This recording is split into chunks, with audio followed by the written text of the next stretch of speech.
ng bayan, maasahan anumang panahon.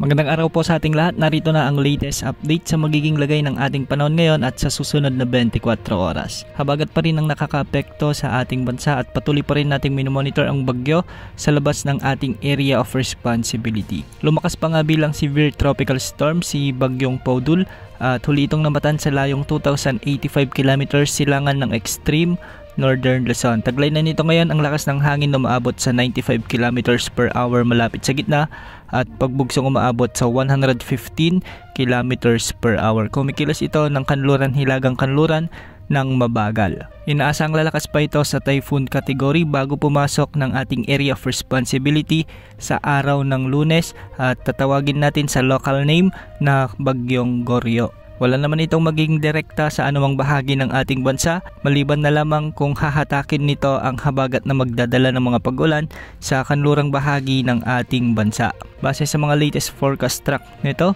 ay inaasang magiging typhoon category nga ito sa Lunes o Linggo bukas, tapos hihina uli bilang severe tropical storm sa mga kasunod na araw. Inaasang lalabas ito sa ating area of responsibility sa araw naman ng Miyerkules, August 13. Posibleng tumbukin nito ang Southern Japanese Islands at ang Eastern China. Ngayong araw dahil nga sa habagat asahan pa rin ang maulap na kalangitan na may mga kalat-kalat na pagulan at thunderstorms sa buong Ilocos Region, sa Cordillera Administrative Region, kasama na ang Cagayan Valley. Kaya pinag-iingat pa rin natin ang ating mga kababayan dito sa posibilidad o banta ng mga biglaang pagbaha o pagguho ng lupa, lalo na kung may mga katamtaman at minsan ay malalakas na pag-ulan. Para naman sa nalalabing bahagi ng Luzon, may mga kaulapan din na nagdadala ng mga kalat-kalat na pag-ulan sa Central Luzon, Metro Manila. May mga kalakasan naman ng mga pag-ulan sa ilang bahagi ng Calabarzon at Mimaropa.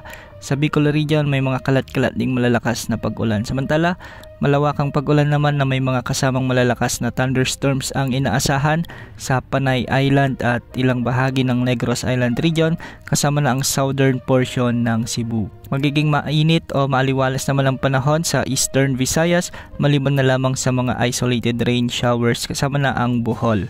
Samantala sa buong Mindanao naman ay magiging maulap ang kalangitan na may mga kalat-kalat ding pag-ulan. Inaasahan ang malalakas na pag-ulan ngayon sa Zamboanga Peninsula, Lanao Provinces, ilang bahagi ng Northern Mindanao at ilang bahagi ng Sorsogon. Yan muna ang latest sa lagi ng panahon. Ito po ang weather update ng bayan, maasahan anumang panahon.